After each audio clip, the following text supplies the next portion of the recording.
Mathématiques. Suite de l'évolution du travail sur les algorithmes. Vous pouvez passer ensuite, après la manipulation d'objets, l'alternance de un galet, un feutre, un galet, un feutre.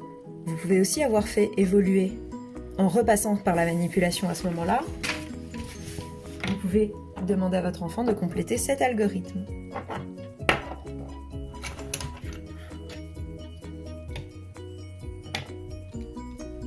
Et de le continuer.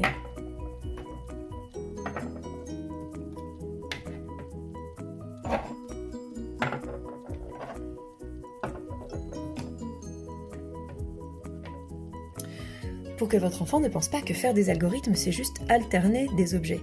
Ça n'est pas ça, c'est plus compliqué que ça.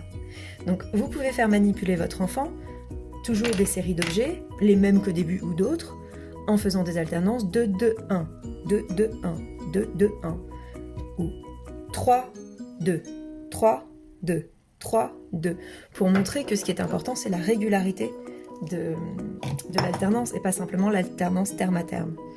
Une fois que vous avez fait ces différentes manipulations, vous pouvez repasser.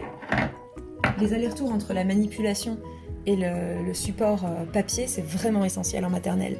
Et c'est difficile de vous faire des vidéos uniquement sur de la manipulation, comme il est difficile et vraiment crève-cœur pour moi de vous faire que des vidéos avec du support papier, parce que c'est vraiment pas comme ça qu'on travaille dans une classe de maternelle en temps normal.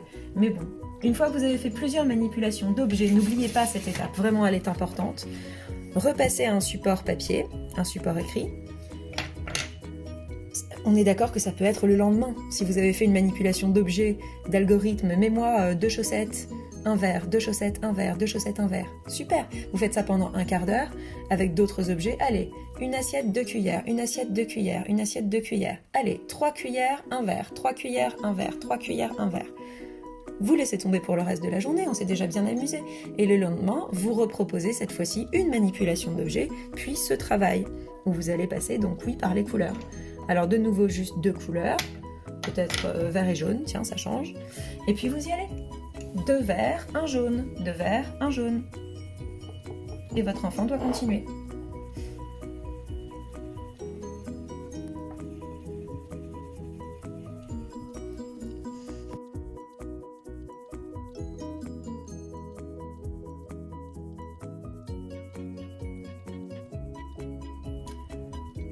Encore une fois, je voudrais juste attirer votre attention sur le fait que vous pouvez choisir de simplement commencer avec le modèle, c'est-à-dire la séquence qui se répète, et demander à votre enfant de continuer, comme vous pouvez lui proposer la séquence complète et lui demander de la reproduire en dessous.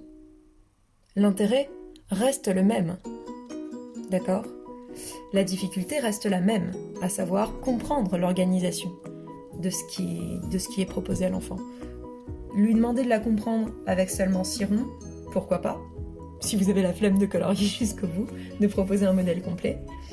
Mais c'est le même type de difficulté qu'on lui demande. Une autre façon de faire évoluer le travail sur l'algorithme, encore une fois, hein, je vous présente ça sur une seule vidéo, mais ça c'est une évolution, c'est comme les ponts en graphisme. C'est une façon de faire évoluer le travail sur plusieurs semaines éventuellement, d'accord ? En faisant répéter des chenilles plusieurs fois, en faisant répéter cette étape-ci plusieurs fois. Et je tiens à dire que les petits n'avanceront pas aussi vite que les moyens, qui ont déjà travaillé sur des algorithmes en petite section et en début de moyenne section.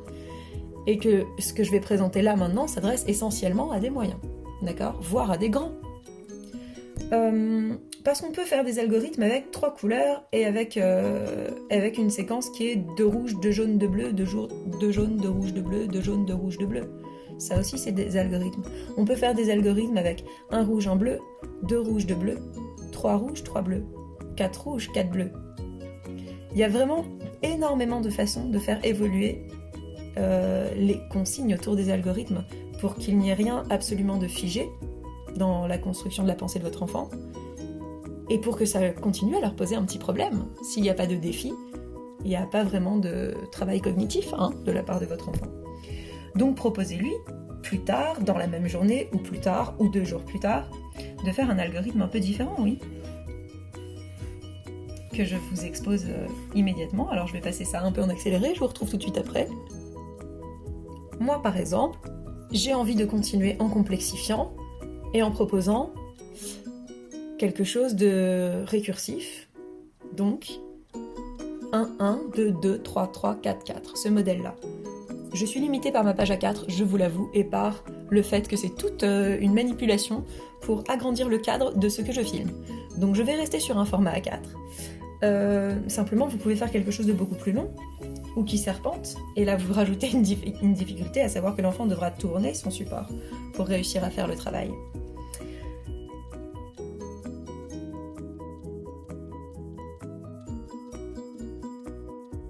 Vous le faites en entier, vous lui proposez de le reproduire et de voir s'il y arrive. Donc, vous aurez mieux compté que moi dès le début, vous n'aurez pas le petit rond surnuméraire, mais vous reproduisez la suite de ronds et vous lui dites « Tiens, je te propose celui-là aujourd'hui. On y va, on réfléchit. » Enfin, une autre idée, c'est de proposer un algorithme à compléter. Alors évidemment, si votre enfant n'a jamais travaillé sur les algorithmes avant, c'est difficile de se lancer dans ce genre de travail, mais un peu en conclusion d'un travail sur les algorithmes, ou pour varier un peu le type d'exercice que vous lui proposez, même sur un algorithme simple, hein, c'est-à-dire de rouge, de bleu, de rouge, de bleu, de rouge, de bleu, de rouge, de bleu, de lui proposer cet algorithme déjà colorié, en laissant des ronds blancs, pour demander à votre enfant de quelle couleur sera celui-ci, de quelle couleur sera celui-là. Ce travail-ci n'est pas obligé d'arriver en tout dernier, vous pouvez le travailler aussi en étapes intermédiaires entre des étapes plus simples, comme les premières chenilles, d'accord ? Voilà, vous pouvez par exemple proposer une chenille comme celle-ci, et on imagine que ce rond-là est vide. Elle est déjà remplie, et vous demandez à votre enfant, tiens, de quelle couleur va être celui-là, vas-y. Réfléchis et colorie. Vous pouvez proposer celle-ci, vraiment l'algorithme le plus simple de la Terre, et puis laisser ce rond-là et ce rond-là vide. De quelle couleur est-ce que tu vas colorier ce rond-là et ce rond-là ? Donc, c'est pas obligé d'arriver en travail final, hein. Là, il se trouve que je le fais arriver en travail final après avoir vu des algorithmes plus complexes. Vous pouvez également repasser par la manipulation avant de proposer ce travail à l'écrit, en présentant un certain nombre d'objets, 2 galets, un feutre, 2 galets, un feutre, 2 galets, un feutre, un espace, un galet, un feutre, 2 galets, un feutre, 2 galets, un feutre, et de demander ce qui devrait aller à la place du vide. Vous pouvez le symboliser par une gommette ou une petite croix, en disant « Tiens, qu'est-ce que j'aurais dû mettre ici ? J'aurais dû mettre un galet ou un feutre ?» Prenons les ustensiles de cuisine, 2 cuillères, ou plutôt une cuillère de verre, une cuillère de verre, une cuillère de verre, une cuillère, un verre, un espace, une cuillère de verre.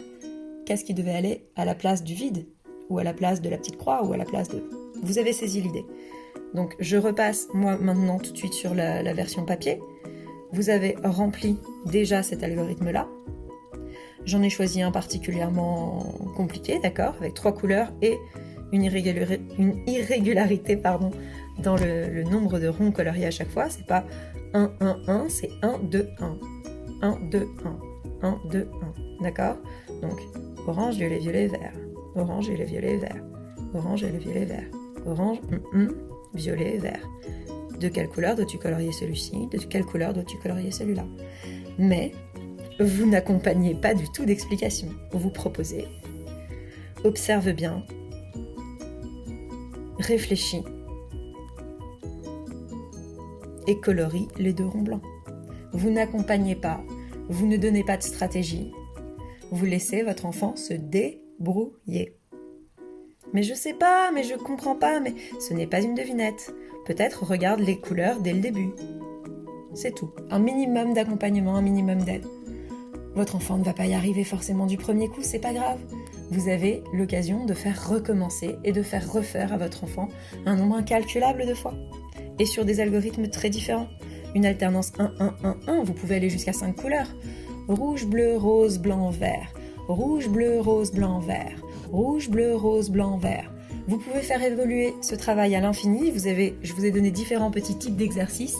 N'oubliez pas de repasser régulièrement par la manipulation d'objets. Et je pense que vous allez passer une bonne semaine d'algorithmes. Voilà, c'était tout pour moi.